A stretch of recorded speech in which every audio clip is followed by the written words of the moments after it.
When people ask me about the Northumberland County Food Charter, I generally say there's slow, there's painfully slow, and then there's food charter work.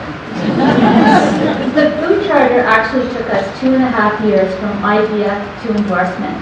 After that time, we certainly didn't want to see it sitting on the shelf. So the next logical step was to form a food policy committee. One of the things, though, that we came to realize is that our audience was never really on the edge of their seat with anticipation. As engaging as I am, apparently food policy is a little dry. So we know we needed some visual interest. We developed a brochure, a pop-up display, a website, but it wasn't until we developed a video that everything seemed to click and come together for us. What did we learn from our first video? There was a lot of work. It's funny, our video is only about 5 minutes long, but there's probably at least 30 hours of footage. Apparently, farmers really like to talk about what they do. Every farmer we interviewed spoke from the heart and did a fabulous job. Unfortunately, it was my segments that took take after take after take after take. After the first video, we knew we were on to something. So we decided to make a series of mini videos based on the 6 pillars of our food charter: health, environmental integrity, advocacy and education, and so forth. Then we used the videos to create an interactive smartboard resource that would help engage listeners and spark further conversation on sustainable food policies.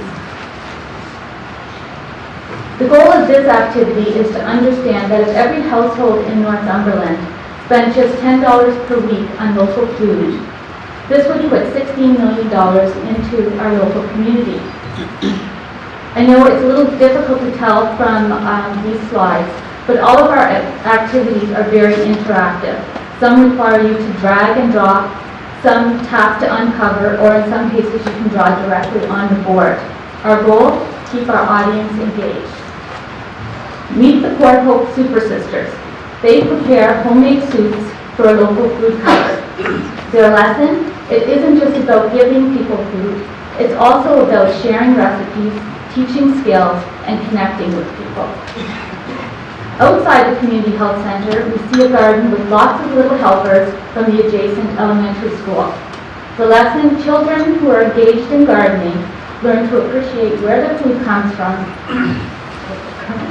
Inside the Community Health Center, the same children are preparing something fresh with foods from the garden, but they're also connecting with one another outside the classroom, learning hands-on food skills, and benefiting from the positive interactions with volunteers. We surveyed local food banks. What we learned? They were good for chickpeas, but they certainly needed more produce. What we did? We provided training on Bill 36 so that they know how to prepare different kinds of seeds. Meet Elena and Gregory. Elena is telling us that everyone needs a doctor, everyone needs a dentist, and everyone needs a farmer. They are skilled at marketing themselves. Here, the produce manager at Fisher's Foodland is explaining the reason why he sells their produce. The answer was simple. It's because people wanted to buy it.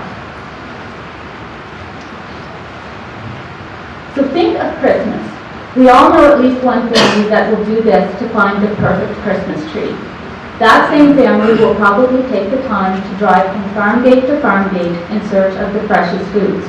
While Norman Rockwell would be proud, the reality is today most people are in a hurry and they want convenience. This is exactly why we initiated a local food access survey. Our goal was to develop a resource tool that will make it easier for farmers to sell to their consumers. So where are we with food policy? Well, out of basically nothing, we have a committee that is diverse and committed, we have engaging resources, and a food charter that has been endorsed. But our long-term goal is for Northumberland County to have a sustainable food policy that is as progressive as the seatbelt policy. Thank you so much for your time. It's been a real pleasure.